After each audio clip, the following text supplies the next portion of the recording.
He sat on the cold concrete just outside the double doors, a paper cup between his hands like a small, private altar. People moved around him in practiced arcs, shoppers with bags, teenagers with earbuds, a janitor pushing a cart that hissed under fluorescent lights. His jacket was thin, rimed with dust at the elbows. His shoes had long since stopped pretending to be waterproof. But his eyes, soft, steady, looked like they belonged to someone who remembered a different life. On a scrap of cardboard, in looping, careful letters, he had written, "Need $2, bus and bandage." A child's crayon drawing, folded and tucked into the rim of the cup, fluttered when the wind came through the automatic doors. A stick-figure family under a big yellow sun. His thumb stroked the drawing the way someone might stroke a photograph, like a benediction. He did not beg loudly. He did not demand attention. He simply lifted the cup when people passed, the motion small, the ask precise. The manager watched from behind the big glass of the cafe window.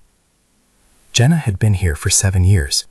She knew the rhythm of the lot, the lunch rush, the post-work crowd, the single parents who timed everything to preschool pickups. She watched the man for reasons she couldn't immediately define. Not pity exactly, more like curiosity, the kind that arrives when a stray chord in a familiar song is suddenly out of tune. He had been here before, she thought, maybe last week, leaning against the same fountain column. But today, something about the way the man let his eyes follow a small child, 2 feet from him, holding a balloon, stayed with Jenna as she checked inventory lists and signed invoices. The child looked back, not with contempt or fear, but with a stiffness of curiosity that toddlers sometimes wear like armor. The little boy's mother tugged him along, embarrassed. A man in a suit crossed the plaza, head down, phone in his face. The homeless man watched the child until the child was out of sight. A younger woman came up the walkway with 2 shopping bags and a tired smile. "You okay, hun?" she asked as she passed. He only nodded, the way people do when they want to say yes but mean something more complicated. $2, he said when a man in shorts stopped. "Bus fare, bandage, I'll be gone in a minute." The man in shorts blinked, looked at his own phone, then dropped a crumpled dollar into the cup and walked on. A woman with a stroller deliberately stepped around him as if he might leave a stain she could track home. Someone laughed, soft and opinionated, on a nearby bench. Jenna kept watching. She noticed the way he cupped the drawing from time to time. She noticed how he flinched when someone shouted, and how his shoulders tightened the instant the automatic doors chimed. She watched him reach into his pocket, pull out a small folded square of paper, and tuck it under the edge of the cup as if it were fragile. The cup was the kind you get with your morning coffee. Stiff, white, palm warm for a moment, and then nothing at all. It lay there among the foot traffic like an evidence marker. People named him with their eyes, with ever asking his name. He had already become, in the space of an afternoon, a caricature. The desperate man who wanted $2. The city loves its shorthand. If this story is already pressing on you, if you find your eye drawn to the people others pass by, type "I believe" in the comments, if you believe there are real heroes among us. The man stood when the sun shifted and turned his coat over one shoulder. He looked toward the storefronts, pulled the cap of his jacket low, and began his slow walk across the plaza. Jenna watched him go, the line of his figure against the mid-afternoon light, and then she turned back to the cash drawer, because that is what managers do. They finish what must be finished. Her hands counted coins. Her pen scratched across a pad. A half hour later, when the lunch crowd had thinned, and the smell of burnt coffee finally retreated to memory, Jenna stepped out to sweep the front steps. She found the cup at the rim of the planters, the cardboard sign face up like a confession. The drawing was still there, flapping, and the folded note she had missed before was now visible where he'd tucked it. 2 ragged edges of paper soft from too many folds. She hesitated. She had seen 1,000 scraps of life on the sidewalk, phone numbers, receipts, forgotten lists. Her hand was trained to ignore trash, but something held her fingers steady. She picked up the cup as if handling a relic and pushed open the small paper like a stranger opening a letter left on a bench. She read. It was short, handwritten in ink that had smudged along one fold, as if the writer had pressed too hard, as if his hands had been trembling. I shielded a little girl from the shooter at Eastgate Mall. I have cuts in my side and my left arm. My name is Marcus Reed. My son Eli is with Mrs. Alvarez at Hope Street Shelter, room 12. I lost my job after a clip made me look like I was the one who pulled the gun. I just need $2 for a bandage and a bandage. If you can, tell Eli I'm coming. M. Jenna read it twice before the words found their weight. She had a manager's skepticism, a built-in filter for scams and stories that bend slightly to fit attention. But the letter did not plead, it reported. It owned the cost of that posture: name, place, small, practical needs. It had the quiet tone of someone who had no patience for theatrics because his life had been reduced to necessary things. The note was so ordinary it broke her. She stood there with the cup in her hands as a siren threaded its way through the city, as a child laughed somewhere inside the mall, and the laugh struck the emptiness of the afternoon like a bright coin. After a few moments, Jenna closed her fingers around the paper and made a choice. She could have folded the note back quietly and left. Many people would. But Jenna had a different sort of muscle memory. She unlocked her phone, thumbed open the camera, and took a photograph of the cup, the drawing, the note splayed like a small, honest confession. She thought of how quickly things traveled now, images that could become context or could become a weapon. She thought of responsibility. She posted the photo to the neighborhood community page, where the cafe had a quiet presence, not flashy, not full of viral ambition, just local, a place where lost dogs got found and recommendations for babysitters survived.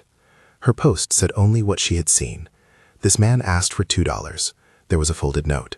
If anyone recognizes Marcus Reed or knows how to reach Eli, please message me. Call the hospital if you know where he might be. Thank you.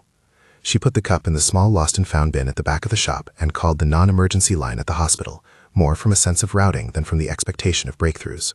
West Side? She asked. I'm calling about someone who may be there. She gave them the name Marcus Reed, the note's contents, the shelter information. The operator promised to check the intake log. Jenna's post lingered in the neighborhood feed like a pebble in a pond. People clicked and left cursory comments. Some wrote with suspicion, "Why lies? Who really believes this?" And some with tenderness, "Bless him."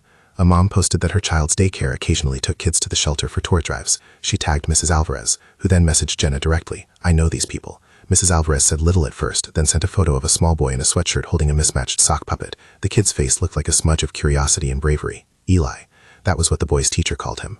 While Jenna messaged back, a name popped into a different thread. "Did anyone see the Eastgate Mall footage last month?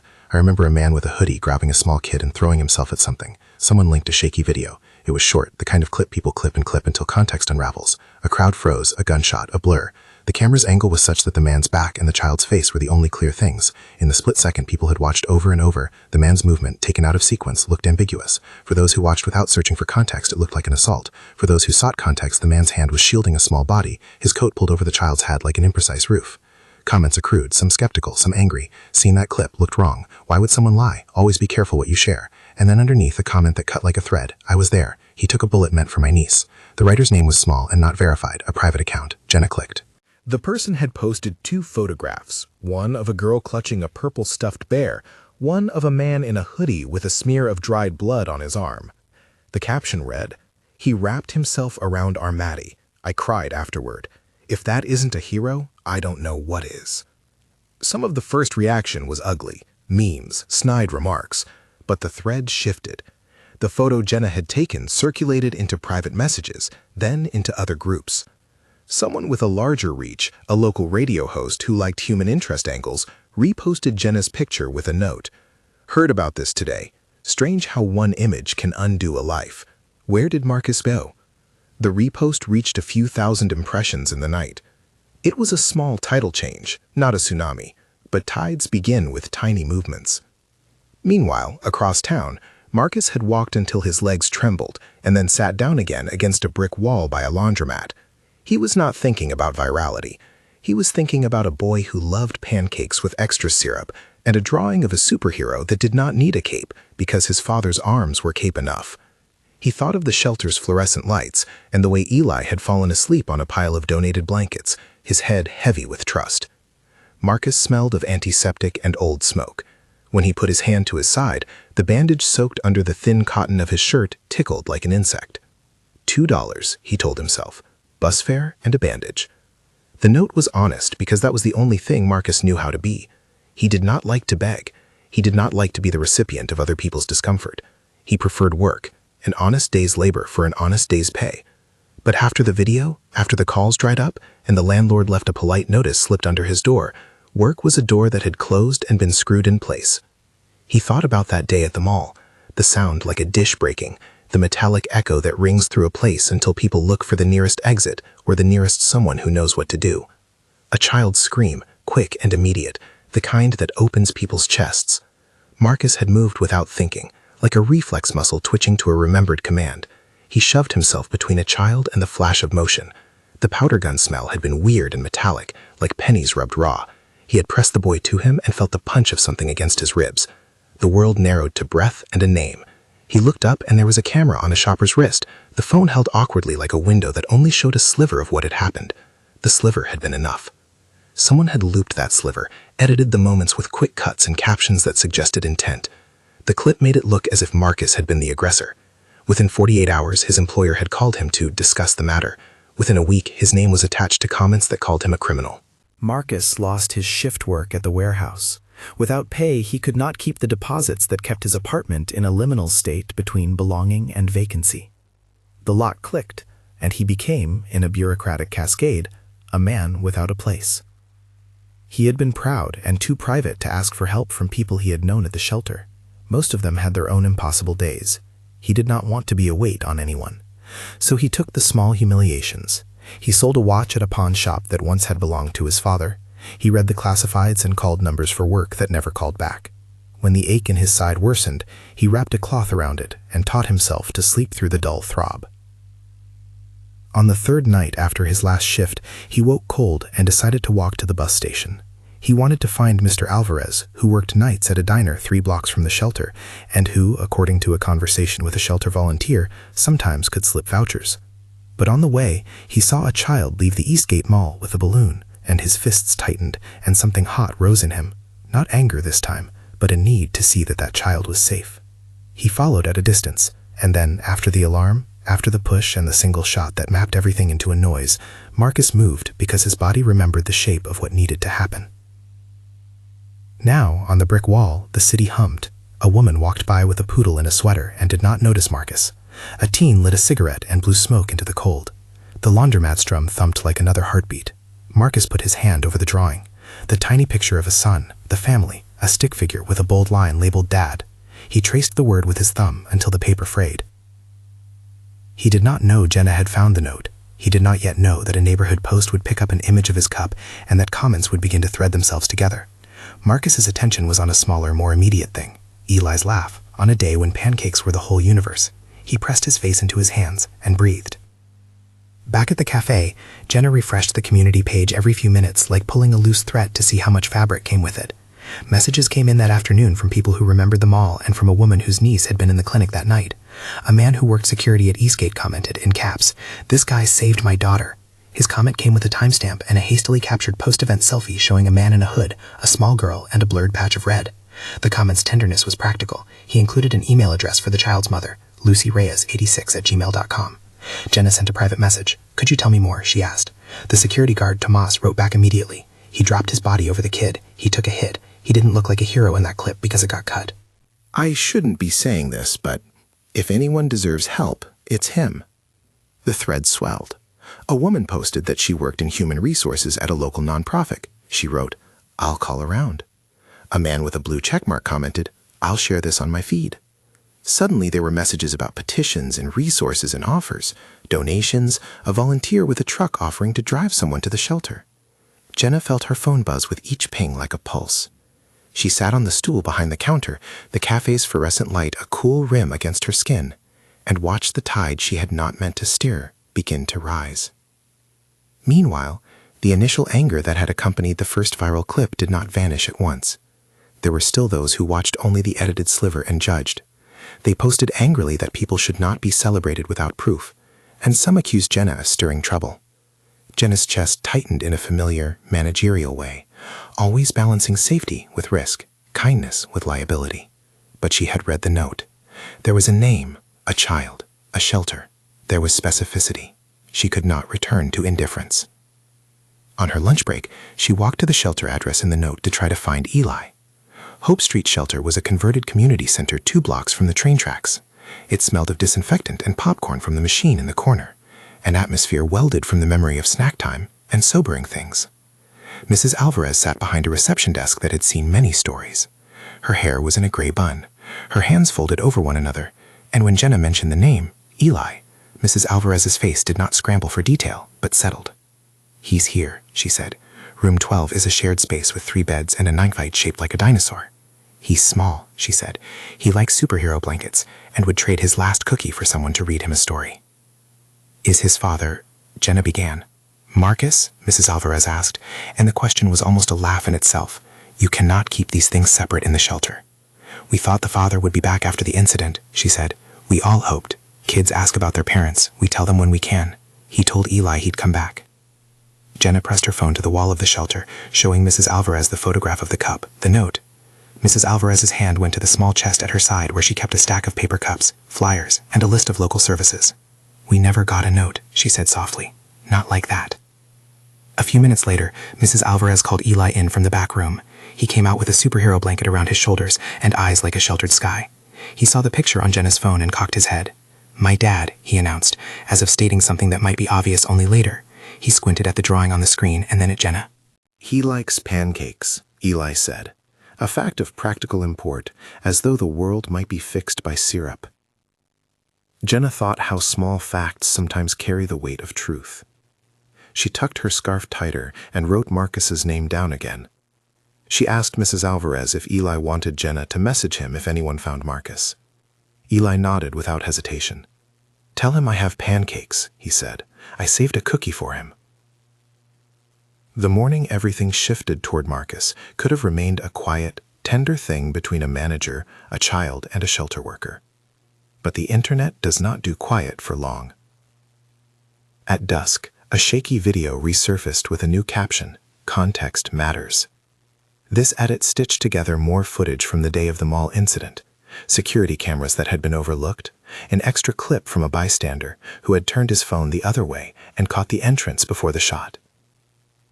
The new sequence showed the moment before the flash, a man moving like a shadow toward the child, the flash to the side, the immediate instinctual movement of a body against harm. The camera captured Marcus's profile, the strain in his jaw as he pushed the child away from an arc of danger. There was no flourish, no posed heroism, just the economy of someone paying a cost he did not intend to make payment for. When commentators watched the stitched footage, a pattern emerged. The man in the hoodie was not an assailant, but a shield. That evening, Marcus sat beneath an awning, as if the night could be taught to hold him. He had not checked his phone in days. He did not want to. He had given away the last of the change in his pockets to buy Eli an extra pancake the week before. He had wrapped ragged cloths around his side and tried to sleep. Other people's lives had rolled on. The world had already made its judgments. Then a tiny vibration in his pocket, one of those insulated discrepancies that feels at first like a fly, announced itself. A notification. He fished the phone from a pocket that had become a cavern of old receipts and a bus map. The screen lit up with a name he did not recognize, Jenna Morales. He almost threw the phone back into his pocket. He almost decided to keep walking. Pride has many small gates. He thought of Eli and the folded drawing. He thought of blood mixing with dust on a mall tile and of a child's small hand in the crook of his arm. The phone vibrated again. The notification was a message. "Marcus, we found your note. Hope Street Shelter has Eli. Someone posted a photo. Are you okay?" Marcus sat still. Around him the city hummed. A late bus, a distant shout, a radio playing impossibly cheerful music through a bus window. He could stand and walk into the station and find the first bus toward a direction that might feel like home. He could answer the message and risk whatever the world might have for him. Or he could let the opportunity pass and keep the slow, private dignity of whatever life he had stitched together. He typed with fingers that remembered other keyboards, other names. He typed, "I'm here. I'm hurt. $2. Bus. Bandage. I'm coming." He hesitated, thumb hovering, and then added, "Eli. I'm coming." He hit send. The message traveled through the wires, pixel by pixel, to Jenna's phone. She read it twice, and then called the number Marcus had left. Only a simple mobile number, a scratch of connection. Someone else answered, a woman's voice that said, "Is this Jenna? My name is Lucy, Lucy Reyes." She was the child's aunt. She had been in the shelter's thread. "He's on his way?" Lucy asked, breathless in a way that was not panic but anticipation. "Please tell him to come. Eli has been waiting." Jenna pressed a hand to the counter as if the contact itself could be held. She dialed the local bus company to find a schedule that would take Marcus to the shelter. She called a clinic known to help people without insurance and left a message with the intake nurse about an unnamed man who might appear needing a bandage. She packed a to-go cup with tea, wrapped a small first aid kit in a napkin, and stepped outside. The plaza was a different place in the light that slides between afternoon and evening. People moved like constellations, each with their own orbit. Behind the fountain, a man in a blue jacket walked past and looked directly at Marcus, then averted his gaze. A little girl with a balloon paused near the glass of the cafe, craning her neck to look at the man as if she were waiting for a story to finish. Marcus saw Jenna before she saw him. He saw the way she held the teacup like a small neutral offering. For a moment both of them measured one another, two people connected by a note and 100 small choices. Marcus slid the phone into his pocket and rose. He adjusted his jacket, smoothing the cadences of a life that had been made in part by improvisation. He walked the block toward Hope Street Shelter, toward a fluorescent glow that looked like a promise because of its ordinariness. He carried the paper with its smudged ink in his head like a map. He cupped his hand around his ribs as if to support something there. When he passed the cafe, Jenna stepped into his path and extended the teacup and the napkin. "For Eli?" she asked, and her voice was careful. Marcus took the offered cup without ceremony. An old man on a bench muttered something, God knows what, then looked down and lifted his thumb the way people do when their inner court clears a space for someone else. A woman with a stroller smiled. It was the smallest possible recognition, but it made Marcus feel briefly like someone who belonged to a chain of people again. He kept walking.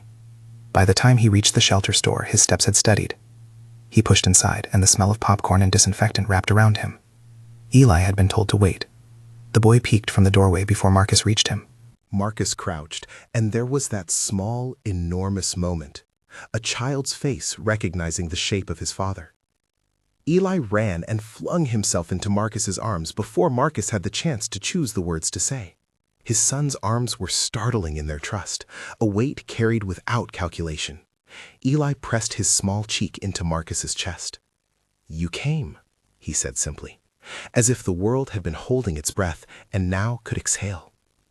Outside, Jenna watched through the shelter's front window, a shadow against the glow. She thought about the paper cup in the planter, the way a single piece of folded paper had moved between hands and changed the course of an afternoon. She thought about the viral clip, the edits, the cruelty that leaps so quickly these days, and the small, stubborn things that sometimes corrected.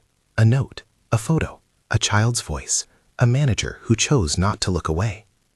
The neighborhood feed hummed through her phone, comments multiplied, praise for Marcus, apologies from those who had judged without context, offers of help. Someone with a larger following, the radio host, had asked for permission to do a short segment that night. Someone else suggested a fundraiser. Jenna scrolled with both relief and unease. This was not a Hollywood arc. It was the messy, slow stuff of everyday lives finding their way back together. She could feel how quickly an effort could tilt into spectacle. Inside the shelter, Mrs. Alvarez wiped a tear with the hem of her sleeve and told a volunteer to fetch pancakes. "He deserves real help," she said in a voice that made the words into a plan, not just likes. Marcus stood and held Eli's hand. He looked at the small boy, and then at Mrs. Alvarez, and then at the volunteer who had eyes that knew the difference between public shame and private courage.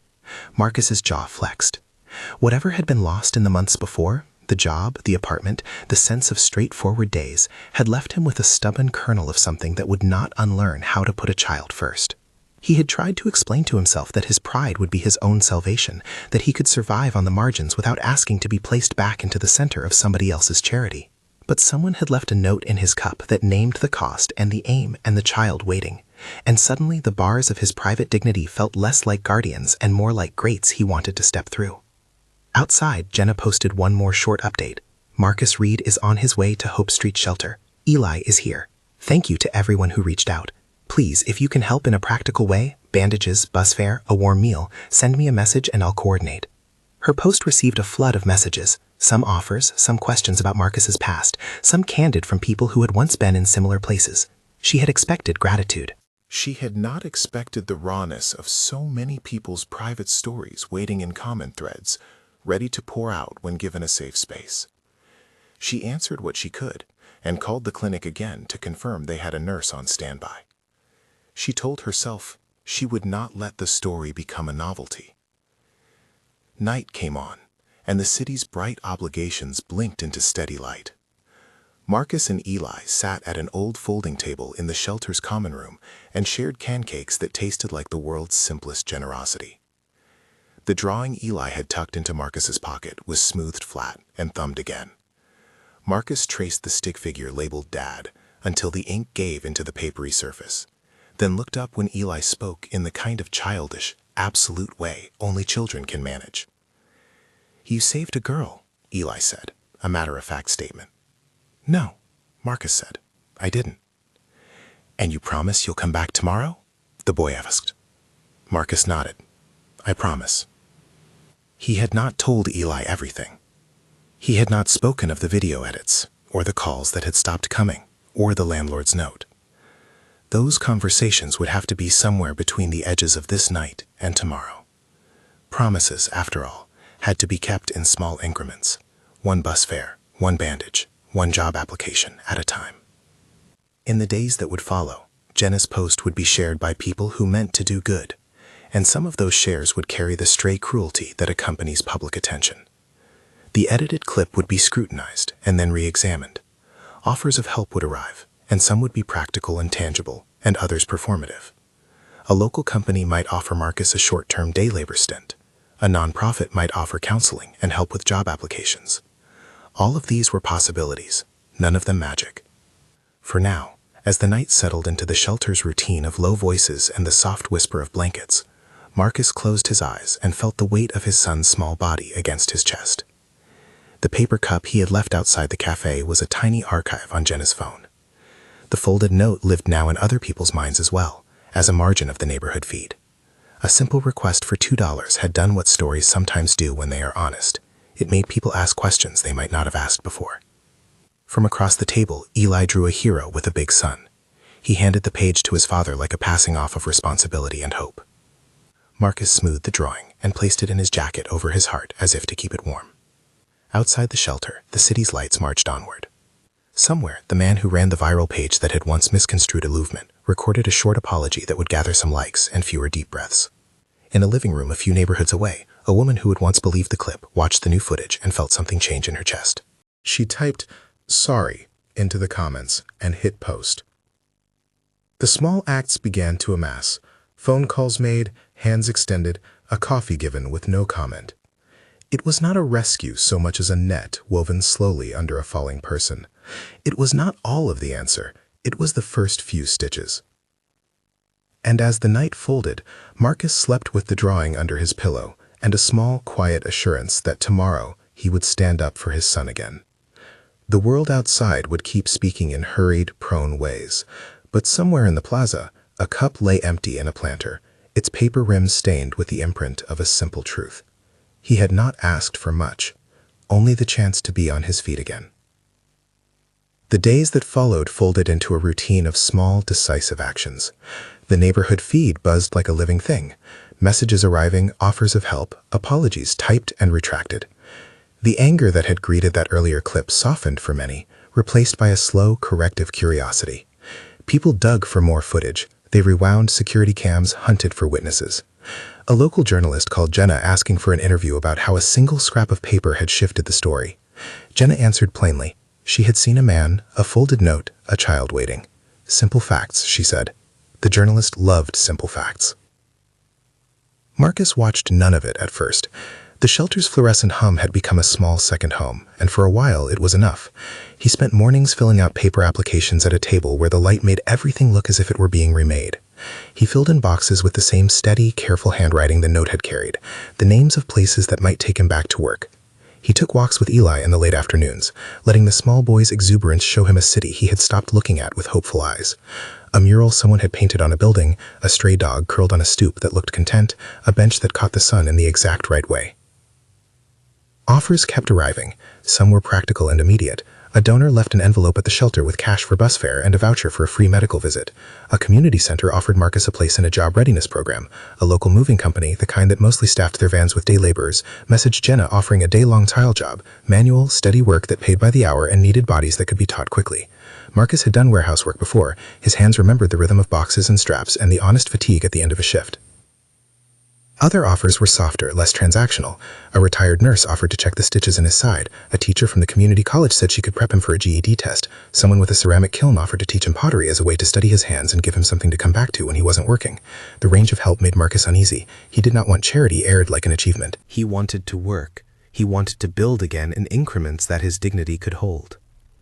Then an email arrived that felt like a hinge. It was from a woman who signed simply Lucy's sister.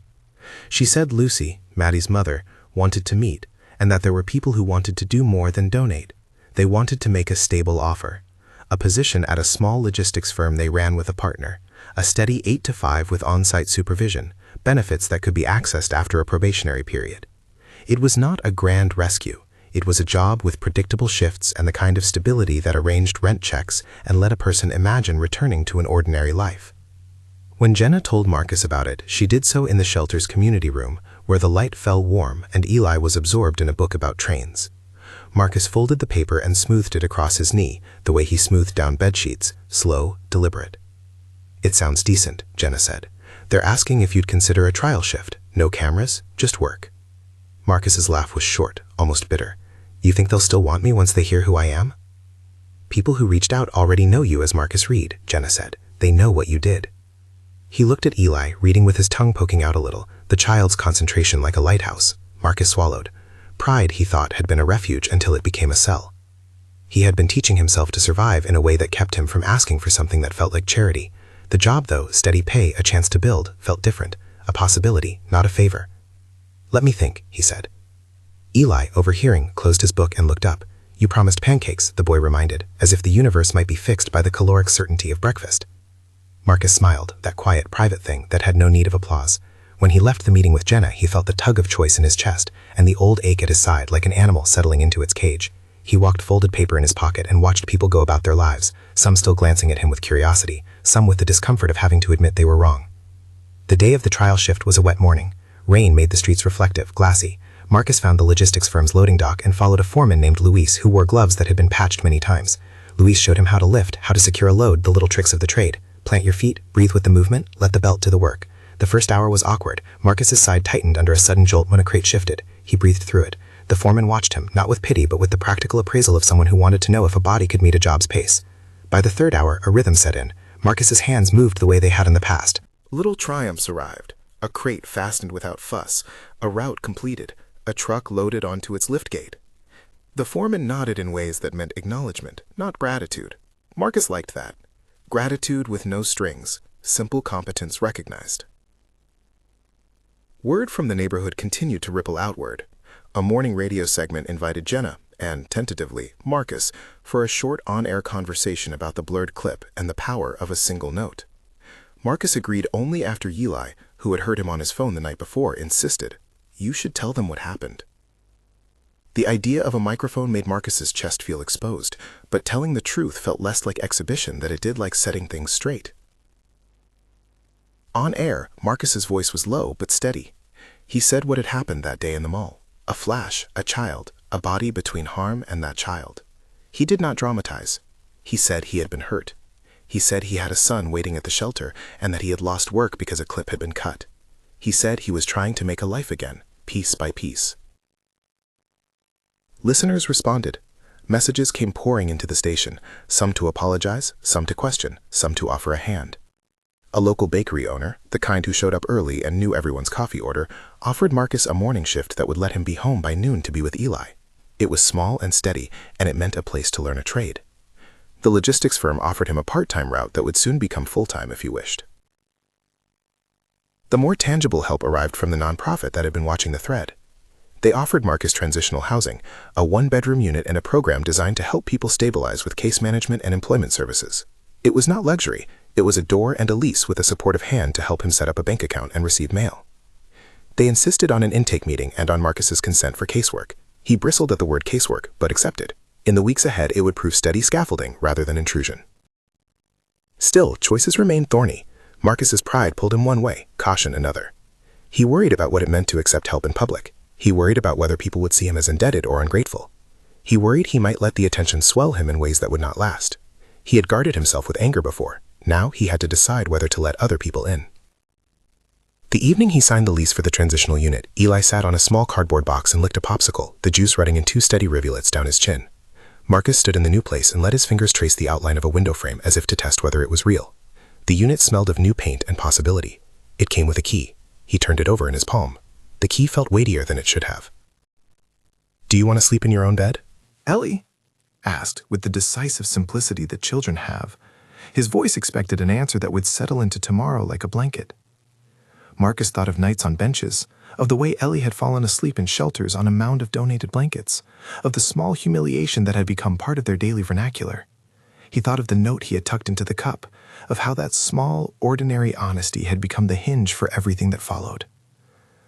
"Yes," he said finally, "I want to sleep in my bed." They set the key on the tiny kitchen counter, and Marcus handled it with reverence. It was only a small metal shape, but for the first time in a long time, futures felt like surfaces he could mark with something other than loss. He put the key into his pocket and felt it against his hip like a new, steady companion. There were conversations that needed having. Marcus met with the caseworker who would help him apply for benefits and schedule a doctor's appointment to check the wound in his side. He sat across from a woman named Tara who had soft eyes and a clipboard and an insistence that practical supports mattered. They talked about budgeting, enrolling Ellie in a nearby school program, arranging interviews for regular shifts at the bakery and with the logistics firm. "This is a start," Tara said, and did not sugarcoat the reality. "It isn't perfect, but it's scaffolding." Marcus nodded. Scaffolding was an apt image. It was exactly what he needed. He could balance on it and learn to walk again. The public arc of the story did not flatten into a neat bow. A few people lingered in cynicism, and some comments were performative. Yet there were also public apologies from people who had shared the distorted clip without context. The volunteers who had shouted first were quieter now, offering back their earlier assumptions like apologies in comment boxes. One of the larger social pages that had once amplified the clip issued a short statement. "We shared an image without full context. We are sorry." It did not undo all the damage, but it did nudge some people toward considering how quickly they judged. On a breezy Saturday, Marcus walked into the cafe where Jenna worked, carrying a paper bag. Inside were 2 small bowls of ice cream, 1 chocolate, 1 vanilla, purchased with his first day's pay. The cafe's usual customers glanced up and some smiled. Jenna waved him to a corner table where Ellie was already perched, fingers sticky from the spoon. Marcus set the bowls down, and for a moment the world reduced to spoons clinking and the small, holy business of dessert. They sat together and ate. Ellie made his mouth into an O and declared the chocolate to be a necessity for life. Marcus laughed, a brief, clean sound, and for the first time in months felt the unadorned warmth of not having to justify his presence. Jenna watched them with a private pleasure that had nothing to do with clicks or posts. She had put a small stack of first aid supplies into a bag for Marcus when he left. He had tucked them into his bag but did not need to show her. Later that day, a modest community gathering was arranged at the shelter. The radio host who had first amplified the correction came in with a small crew to do a segment about how stories could be corrected with care. The host introduced Marcus not as a spectacle, but as a neighbor. Lucy, the mother of the little girl whose life had been touched that day at the mall, stood in the back with her daughter and asked Marcus if she could come forward. She handed him a small card, nothing grand, just a handwritten note that said simply, "Thank you." "There are no words," Lucy said, voice low, "except thank you." Marcus accepted the card and the thanks with the same economy that had been his. He put the card into his pocket next to the key to his apartment. The child who had been saved stood next to Lucy and offered a shy wave. Eli, standing beside his father, held his hand in a way that made Marcus's chest ache with protective tenderness. Later, when a local business owner named Daniel, someone whose son had been in the mall that day and who had seen Marcus's action from a different angle, approached Marcus and offered a modest, dignified opportunity, Marcus listened. Daniel owned a small property management company and said he had been trying to find stable employees who were reliable. The offer was simple, a daytime shift overseeing maintenance and light repairs in a set of local apartments. It was work that required a level head and steady hands. It would pay enough to cover rent and allow Marcus to be home when Eli got out of after-school care. "I don't want to do this to make you feel beholden," Daniel said. I want to give you an opportunity to keep providing. Marcus spent a long time looking at the offer. His instinct was to say no, to keep his independence. But to refuse work that matched his ability felt less like pride and more like a retreat into suffering. He thought about the drawing Eli had made, the one with a son and a stick-figured dad. He thought about promises, small, necessary promises that asked to be kept by steady hands. "I'll do it," he said. Acceptance did not come without a worry. Marcus worried about performing gratitude, about being reduced to a token in someone else's story. But Daniel's manner was straightforward.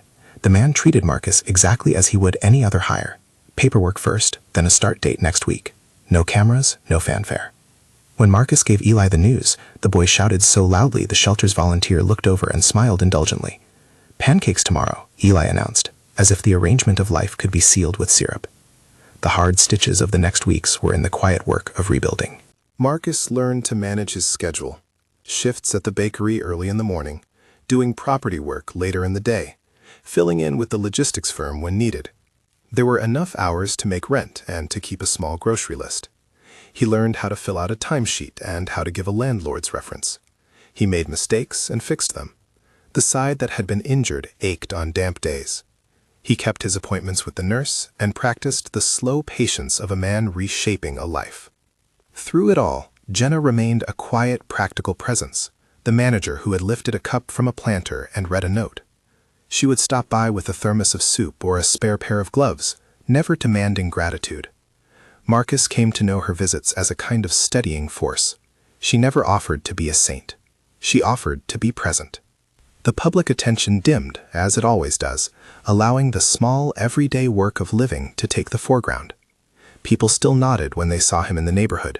Some still looked away. The world, in its complicated way, continued. Months later, the community arranged a small recognition ceremony for people who had acted that day at the mall. It was not a parade. It was a simple gathering in the community center with folding chairs and a modest cake. Marcus's name was spoken into a microphone. He accepted a small plaque, not because he wanted praise, but because he saw in the faces of those around him that someone had looked and then had chosen to help. After the event, he walked with Eli and Jenna to the nearby park. The sun was low, turning the leaves into patches of gold. They sat on a bench and Marcus unzipped a small cooler Jenna had brought. Inside were 3 small cups of ice cream, chocolate for Eli, vanilla for Jenna, and a small scoop of coffee for Marcus, something that tasted like ordinary life and bitter hope. Eli, unconcerned with ceremony, shoved his spoon in and declared it thicker and more important than anything else that afternoon. Marcus watched him take the first bite and felt an uncomplicated joy bloom. This was the kind of evidence he could live by. It was small and human and unspectacular. He thought of the cup he had left in the planter that afternoon, the thin white rim that had become the carrier of a folded truth.